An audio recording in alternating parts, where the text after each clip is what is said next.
Vande Mataram, Vande Mataram, Vande Mataram, Vande Mataram.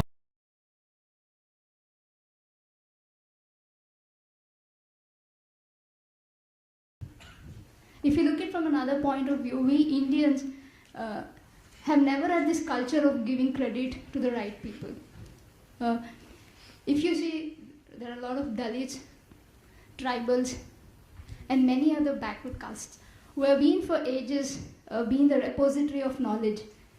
They have, whether you take metallurgy, tannery, pottery, they never have been given credit of being scientists. I request you, maybe you read Professor Kancha Ilaiah, who has documented these works from these castes.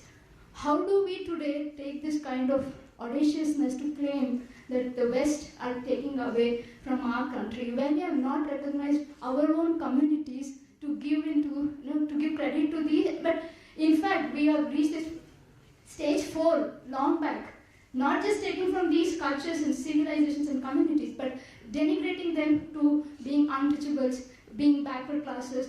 So how do you view this? I think you should do your U-turn in India itself. Okay. I'll answer the question. So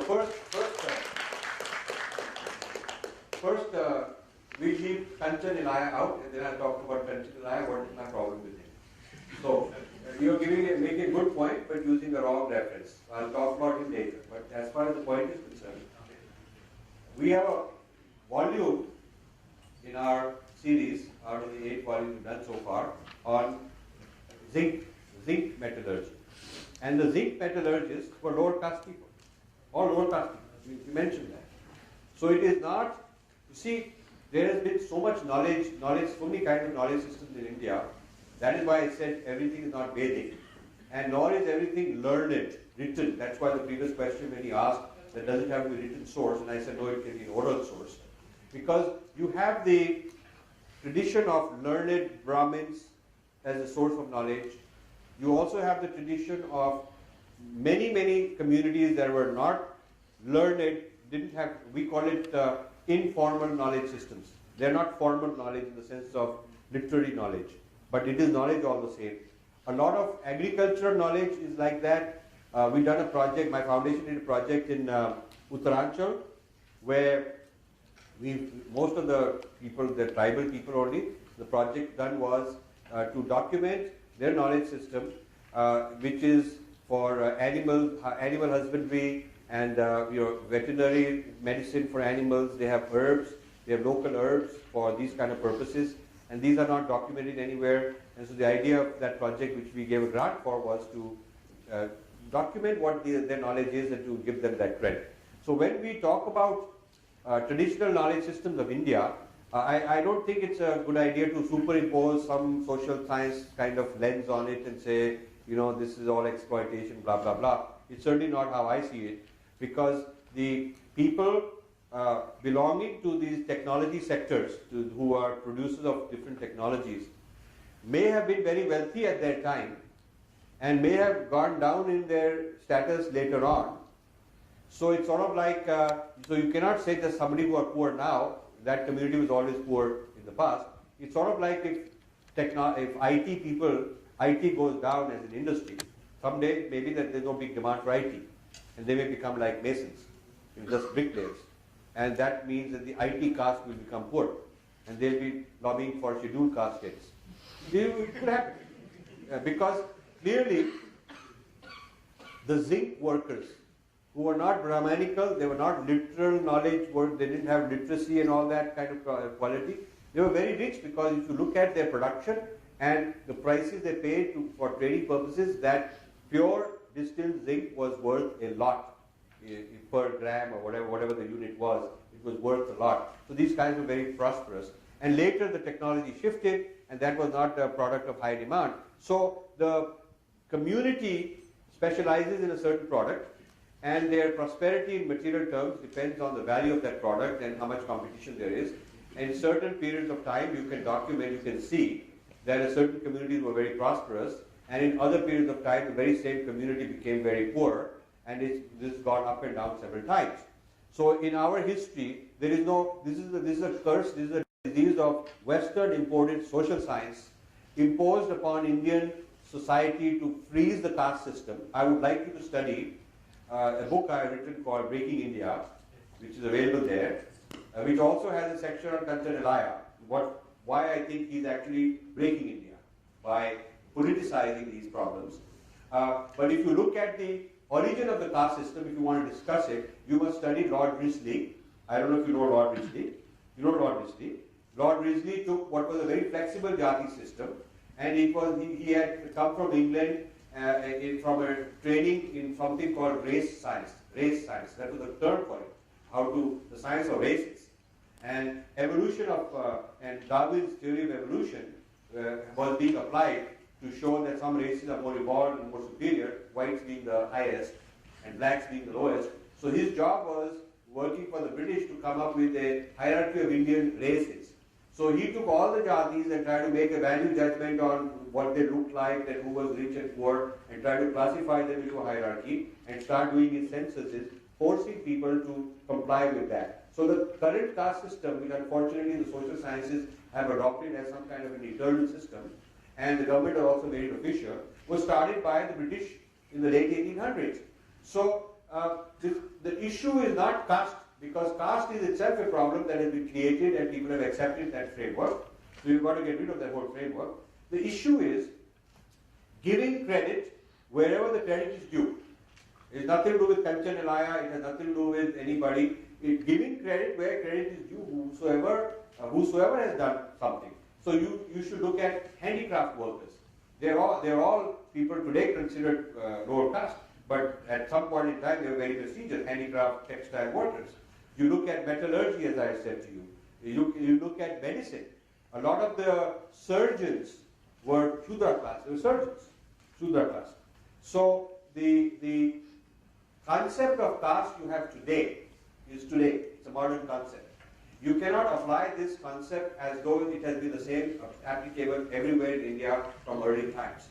The social scientists would like you to believe that because they like to have a class struggle and have a war and have a breakup. That is the agenda which I exposed in the book Breaking India, and I'm opposed to that. But knowledge should be credited without bringing this politics into it. Knowledge has to be credited wherever the knowledge is due. And when I talk about Indian knowledge system, by no means am I focusing on learned systems, grammatical systems. You look at our books, and they talk about masonry in various architectures and civil engineering, and this kind of craft is not some upper class craft. It is a craft of various people. The problem is, my goal is I'd like to bring acknowledgement to Indian origins, whether the particular community or name is identifiable or not. I'd like to at least bring it here to India. And as far as the urbanites and cosmopolitan people like people in Mumbai, Delhi and so on, giving credit to villagers, giving credit to tribal people, I'm entirely in support of that you have to give credit where the credit is due. But I don't believe in the Kancha Ilaiah brand of politics. That's my take on it.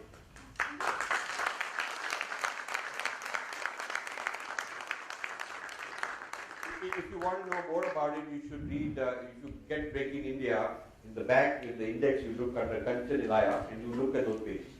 And you know exactly what I'm saying. Let me just clarify, sir. I'm not talking about the ideology of Kancha Ilaiah. Just like you, how you have documented these works, there's a very small 40 pages book that he has written. I'm not neither a promoter of Kancha Ilaiah here. I'm just quoting that book where he has documented. No, but I'll tell you. No, let me just. I have produced 10 volumes. We have given grants on village and tribal contributions. There's a gentleman in Almora called D.P. Agarwal. He was in TIFR at one time. He retired, he's a senior guy. We've given a huge number of grants. He was part of our History of Science and Technology project, specifically to document tribal cultures, knowledge systems. So it's not just a 40-page book that we've written. We've given to several scholars to go there and document their knowledge systems and give them proper credit. So he's not the only guy who's doing this. No, I just say that there's this particular book where he has documented different kind of artisans, work that has been done by these very deprived castes, and you can call them castes or different communities. It's very worthy book to understand our own society. Yeah. And we don't want to bring this ideology here. We might have differences on it, but this is a worthy book to be read by. No, I understand that. But I will tell you an even more worthy book. We have one out there called Himalayan Architecture. Neither I'm selling any book here. Yeah, we are. If you are more welcome to do it in Yeah, I'm telling one. We have a book called Himalayan Architecture. It's about 300-400 page book, and it's written by O.C. Handa. And he's a specialist in Himalayan building, construction, which is all done by poor tribes. All the guys who are the masons and who do the plumbing and who do this, some of these buildings have lasted for hundreds of years. They've withstood earthquakes, whereas modern buildings fall. So the modern industrial complex belonging to use your social science language, belonging to the elite is not as good, whereas the native traditions belonging to the average man is superior. And there's a whole book outside with a green cover, and that is what the book is about. So we have also done these kind of books, and I would like you to also read these books. Yes, thank you, sir. But I really don't agree with you of actually denigrating a particular stream of knowledge of social science. I think we need not do that in a. Okay. Now let's talk about a different topic. Now let's talk about social science as a knowledge system. I have serious problems with that. In fact, I have a slide which I presented this morning, one slide on the view of Indian history. One column was social science view, and the other column was science and technological view. If you look at India through the lens of science and technology, what do you get about India? Progress, practical, advancing, rational. You get all those ideas, and about when you look at the scientific world. But social science is an imported Western colonized system for colonized Indians. There's not a single Indian model being taught in social sciences in this country. People in the morning were from social sciences complaining about it, and their professors require them to start teaching like them, so sort of parampara starts. These are Western models that have been brought by colonizers, and our people continue teaching them. And I think one of the serious problems of inferiority complex of Indians has been brought about by social scientists in this country. But, you know, I'm a scientist by training, and I don't think social sciences should be called science, first of all. It's some socialist propaganda. It is not science. Because, you know, science has to have a higher burden of proof and falsifiability and all those kind of things. And social science is a cartel with a certain consensus, and that consensus is created, and until another one replaces it, that consensus is propagated very blindly, and if you're a student, you better agree. I mean, there's very little dissent for a student possible. Okay, keep going. Yeah. No, further. Yeah. Well, keep going, I'll tell you where to stop. It's a table with two columns.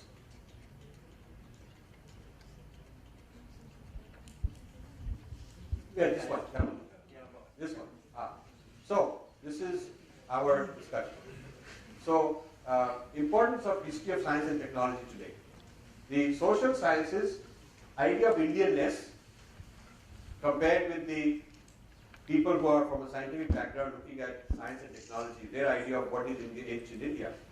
So, the social scientists would say this is mystical and otherworldly background, religious people, spiritual, that kind of a history of our people. And the history of science shows that there is a lot of rationality, innovativeness, and creativity. It goes to all the castes, not just anyone.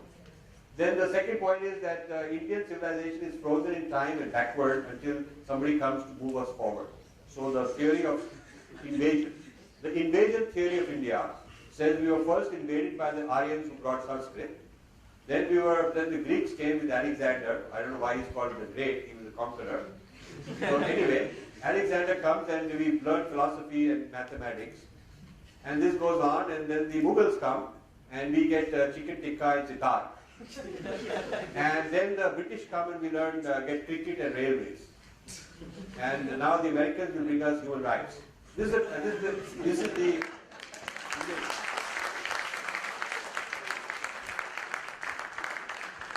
and this is so endemic among Indians. When they're having a political discussion in America, they're saying, "Acha, so you don't like America, so should we go with Russia?" So I said, why do you have to go with anybody? So then somebody else said, I think China can have So somebody said, hey, we should reunify with Pakistan, make Pakistan. Matlab, we are nobody as ourselves. We don't believe that we can be ourselves. We have to be adopted by somebody as an orphan. And I don't see that complex among Chinese. I do not see Chinese social scientists and social theorists going around the world propagating hamara ye problem hai. I mean, Chinese are a proud people. They're taught from childhood. Every Chinese is taught about the history of China's science and technology, China's greatness, and they are all trained to represent that. We are taught कि वो तो chauvinist बोल देंगे, fascist बोल देंगे आपको, please मत बोलना, आराम से बोलना, ज़्यादा मत बोलना. And this kind of a thing I get only when I'm talking in India. I do not get this problem anywhere else, even if I'm talking about India in this way. Chinese will invite me to speak about India and they'll be very happy that I'm talking like this. You know, I was chair of Asian Studies in the state of New Jersey.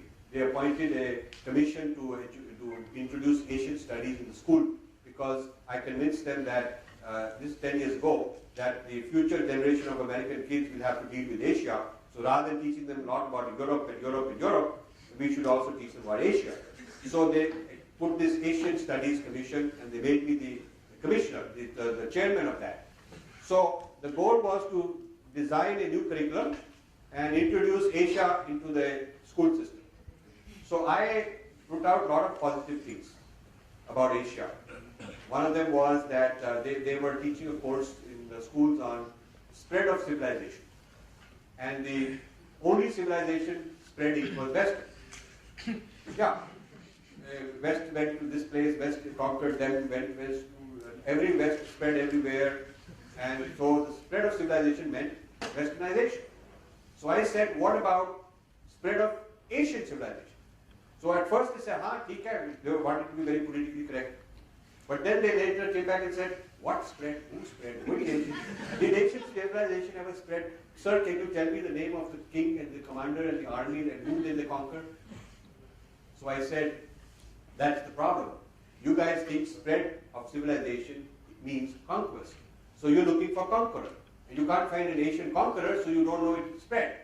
So I said, the way Asian civilization spread is Buddhism went from India to China, to Japan, to Mongolia, to Korea, to all these ASEAN countries.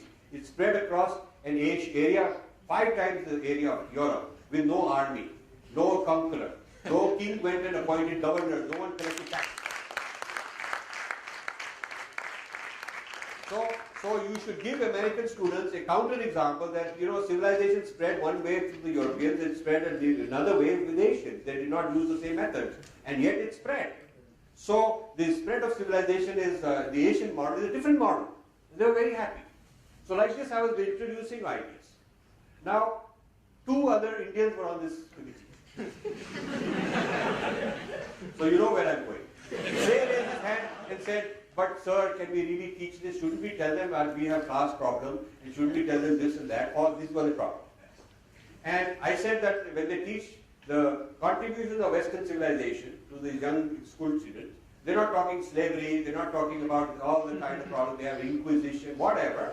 They're talking about the greatness, they're talking about Einstein and Newton and Aristotle, and they're talking about those things.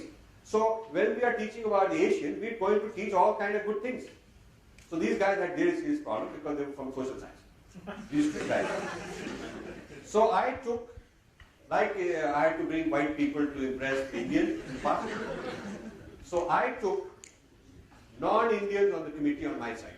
I invited the Chinese, Japanese, Thai people, Vietnamese, these kind of people. I invited them to my house and we had a nice talk, and I convinced them that we should match the positive spin on Western civilization. We should bring all these positive ideas on Asian civilization, and when we talk about science and technology, I had people tell me about Chinese contributions and Japanese contributions, so I added Indian contributions. We had a nice Asian science and technology section, so we were quite prepared. So I told them that, but I have these Indian guys, this is an Indian inferiority complex, I say this, there will be problems, you guys talk. So the Chinese stood and defended my ideas on how to teach Asia and India in a positive way. Chinese did that. Japanese agreed. We had a vote, and the two Indians abstained, and from that moment onwards, they never showed up again. So I have always had this problem with these social science type people, because, and I don't have problem with the Chinese or the American or anybody else being convinced, but Indian guy carries this huge baggage of guilt and burden on his shoulders because he's been taught, oh, wherever we go, we have to show what a bunch of lousy people we are. This is the problem with social science. So then the other thing is, I've coined the phrase, caste, dowry, sati, human rights is the image of India. And on the right side, there is also pluralistic. There's a lot of huge pluralistic respect for diversity in India and interdependent communities, which is part of Indian fabric of society that also needs to be talked about. And then the next one is knowledge came from invaders. This is the social science model. The knowledge came from invaders. So we were basically all violent people fighting, exploiting each other. Whereas the history of Indian science and technology lens says that we also had mathematicians, we also had great scientists, we had doctors, we had agricultural people, we had metallurgists. So when we write about the history of India, we should also write about Indian knowledge systems and not about kings killing each other and armies invading each other, which is how typically Indian history has been taught. At least when I was there, that's all we taught. We didn't had any one thing about Indian knowledge system, but we all had who conquered whom and who fought whom is what Indian history is all about. Like a bunch of rats killing each other. Okay?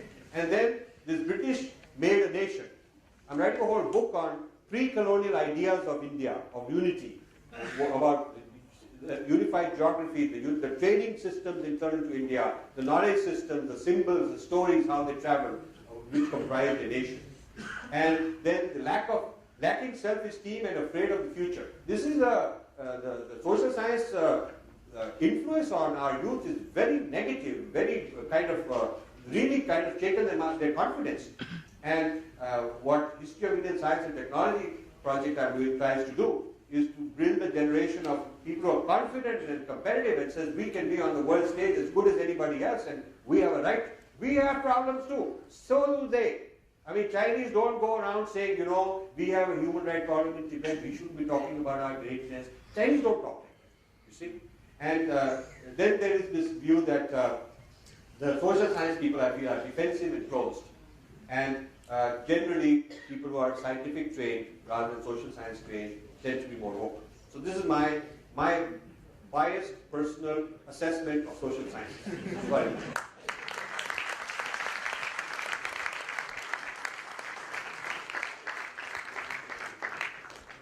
Sorry. And thank you for being sportive. I need this kind of encounter for fun, once in a while. So